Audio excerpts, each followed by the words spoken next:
Well, people in our community have shown time and time again they're pretty committed to helping other people. Yeah, really, it's a nice community to live in, and over the years I've really enjoyed seeing what happens when volunteers get behind a cause to donate money and time. Now, the time part of that equation is what we're talking about today. In some cases, people know they have the time to give, but don't always know where their talents can best be used. The United Way of Southampton Roads went online to find a solution to that in today's What's Your Problem? I think one of my favorites is Three Dog Night. I'm a big Dr. Seuss fan because I write poetry myself. One of my favorite books is The Giving Tree, which all kind of comes back to volunteerism and how important it is within our community. Rita Bunner, Kristen Pond, and James Harris regularly take their love of books on the road. They volunteer for REACH, which stands for Reading Enriches All Children, and they reach out by reading aloud to at-risk kids in homeless shelters. The kids are always excited. They've been at school normally for the day, so they're a little tired, but once they start engaging with you, they're fun, they're happy to see you. I think especially as a male, and then even as an African American male, to be able to, for a child to look at me and see that, hey, here's this guy that's reading to me, this is something different than what I'm used to. Reading is such a simple thing to do for a child, and it makes a difference in their life that you show the interest and show them how important reading is.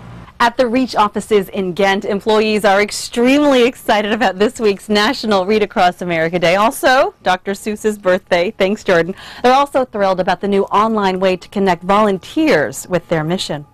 You could call it the Match.com for volunteering in Hampton Roads. The United Way saw people wanted to become more involved, but didn't know how their skills could best be used. Our certified agencies can log on and say what they need, everything from lawn care to a handyman to a music teacher or volunteers on a more weekly basis. The great thing about that is it's skills-based. So you can log on as a volunteer and say, I'm good at public relations, or I am a handyman, and once you create that profile, it'll match you with one of our agencies that needs your skill. Or you can view all of them and see where you want to get involved or try something new. A lot of our agencies have year-round events, and so do we, that we need a couple extra volunteers. Or it could be something like REACH, where you have weekly volunteers that go out into the shelters and read. The time taken is noted and very much appreciated. It's the lifeblood of our organization.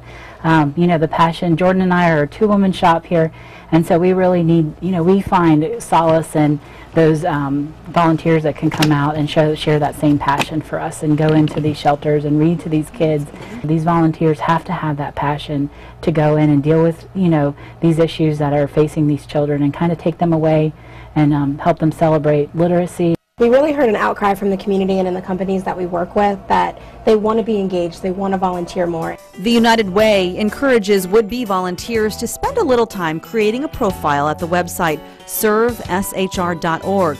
With just a few clicks, volunteer options will pop up that match your interests and abilities, what could be described as time well spent. There's always a need, and a lot of what Now, some people absolutely know they want to read to kids in their time that they have, and if that's the case, then REACH is a great way to donate your time. But if you don't really know, you just know you have the time and you want to give your time, go to serveshr.org and, you know, type stuff in. And I mean, I saw there was a need for a ballet teacher, somebody to paint mural cartoons, you know, I mean, different things that you wouldn't necessarily think would be a job that you can do for a local organization. There's another website that the United Way has put together. It's gift-link.org. It's kind of the same concept. So it's if an organization, let's say, needs a lawnmower or a couch or something, and you have that item, you can go online and find where you can donate your item, and you know that it's going to a place that will need it one day.